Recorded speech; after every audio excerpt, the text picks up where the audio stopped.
నమస్తే రమగారు. నమస్తే జయ. రమగారు, ఈ మధ్య కొన్ని క్వశ్చన్స్ వచ్చినాయండి నాకు. మిమ్మల్ని అడగండి, మీతో డిస్కస్ చేయండి, రమగారితో చెప్పించండి అని. ఫస్ట్ క్వశ్చన్ అడుగుతాను. పూజ చేసుకునేటప్పుడు టిఫిన్ చేసి పూజ చేసుకోవచ్చా? కొన్ని సందర్భాల్లో ఆరోగ్యం బాగోని పరిస్థితి ఉంటుంది, కొంత లేట్ అయ్యే పరిస్థితి ఉంటుంది. సో పూజ అసలు అలా చేసుకోవచ్చా? రమగారిని అడిగి మాకు ఆన్సర్ కావాలి అంటే అని చెప్పి అడుగుతా ఉన్నారు. దీంట్లో బోల్డ్ అన్ని అభిప్రాయాలు ఉంటాయి జయ. ఒక్కొక్కళ్ళది ఒక్కొక్కటి ఉంటుంది. ఏమైనా తినేసి అలా చేయకూడదని, ఇలా పెద్దవాళ్ళు కొంతమంది ఉద్దేశాలు ఉంటాయి. టిఫిన్ తిని గుళ్ళోకి వెళ్ళకూడదని, అన్నం తిని గుళ్ళోకి వెళ్ళకూడదు. ఇవన్నీ రకరకాలు ఉన్నాయి. ఆరోగ్యం సహకరించదు ఒకటి. కొంతమంది ట్యాబ్లెట్ వేసుకుంటారు, పొద్దున్నే షుగర్ ట్యాబ్లెట్ ఏదో పడేసుకోవాలి. అప్పుడు ఆ షుగర్ ట్యాబ్లెట్ వేసుకుని టిఫిన్ తినేసి తర్వాత స్నానం చేసి తర్వాత పూజ చేసుకునే రకాలు కొంతమంది ఉంటారు. పెద్దవాళ్ళు బ్రేక్ఫాస్ట్ ఆగలేరు, రాత్రి పెద్దగా తినరు. నా పరిస్థితి కూడా అంతే చేయ. రాత్రి ఏదో జావ తాగుతాను అంతే, నేను 7కో 8కో అంతే. ఎప్పుడైనా ఒక రోజు 9 దాటాక తింటాను నేను, చాలా తక్కువగా. ఇప్పుడు నాకు పొద్దున్న 9 అయ్యేసరికల్లా 10 అయ్యేసరికి పై ప్రాణాలు పైన పోతున్నట్టు ఉంటాయి. ఏదైనా తినేసేయాలి, ఆకలి అనిపించేస్తుంది, ఓపిక సరిపోదన్నమాట. ఇలాంటి వాళ్ళు ఏం చేయాలి? ఇలా బోల్డ్ ప్రశ్నలు ఉంటాయి. నేనేమనుకుంటానంటే ఇప్పుడు బేసిక్ థింగ్స్ నుంచి రావాలి వీటికి. మనం పూజ అసలు ఎప్పుడు చేయాలి? మార్నింగే చేసుకోవాలి, పొద్దున్నే చేయాలి. పొద్దున్నే అంటే 9 లోపు. 9 లోపల నీకు బ్రేక్ఫాస్ట్ చేసేయాల్సిన అగత్యం సాధారణంగా ఉండదు. 10-11 అయితే ఏదైనా తినాలి. మొట్టమొదట పూజ ఎప్పుడు చేయాలి అనే దానికి ఒక నియమం ఏర్పరచుకోవాలి. పెంద్రాళ్ళే లేచి గబగబా ఇల్లు వాకిలి చిమ్ముకోకుండానో ఊడ్చి తుడవకుండానో పని వాళ్ళు వస్తే వాళ్ళు చేస్తారనో, లేకపోతే దేవుడి గది ఒకటి తుడుచుకుందామనో ఏదో ఒకటి ఆలోచన చేసి ఒక చెంబు నీళ్ళు పోసుకుని చక్కమని దీపారాధన చేసుకుని ఏదైనా 4 పువ్వులు పెట్టుకుని చిన్న పూజ ఏదైనా చేసుకుని ఒక పండో ఫలమో ఇంకొకటో నైవేద్యం పెట్టేసుకుని బయటకు వచ్చి మిగిలిన పనులు చేసుకున్నావు అనుకో, టిఫిన్ చేస్తావు, అందరితో పాటు నువ్వు కూడా తినేస్తావు.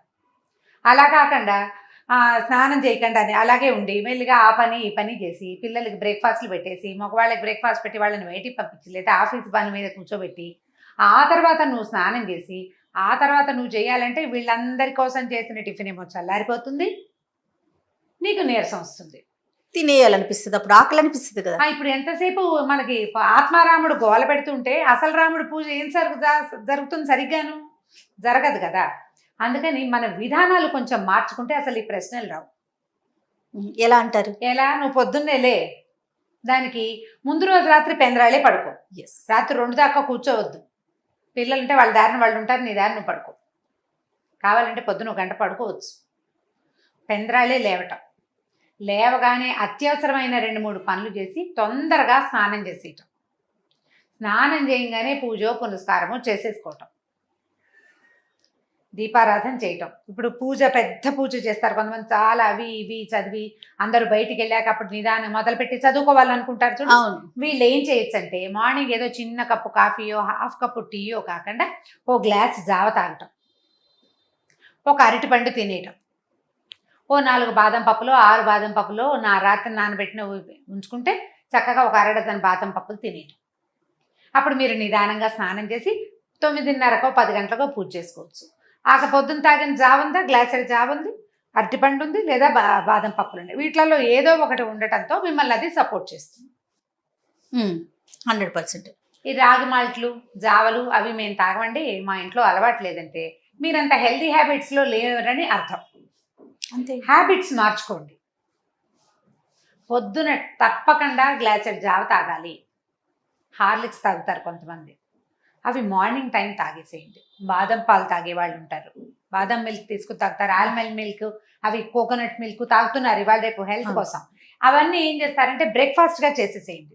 ఎట్లా? మార్నింగ్ మీరు స్నానం చేసే లోపల పిల్లలకి ఏదైనా రెడీ చేసేటప్పుడు మనం బ్రేక్ఫాస్ట్ మిగిలిన వాళ్ళకి కోసం బ్రేక్ఫాస్ట్ చేసేటప్పుడు అలాంటప్పుడే మీకోసం ఒక వస్తువు తయారు చేసి పెట్టుకుని ఇక ఈ హరిహరాదులు అడ్డమైన అది తాగాల్సిందే మనం.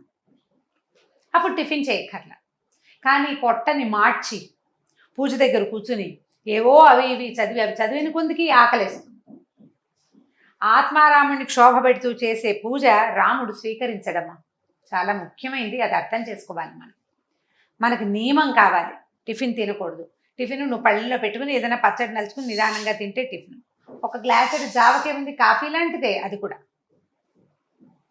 ముందు ఆకలితో కూర్చుంటే రమ్మగారు ఏకాగ్రత ఉండదండి, ఏకాగ్రత ఉండదు.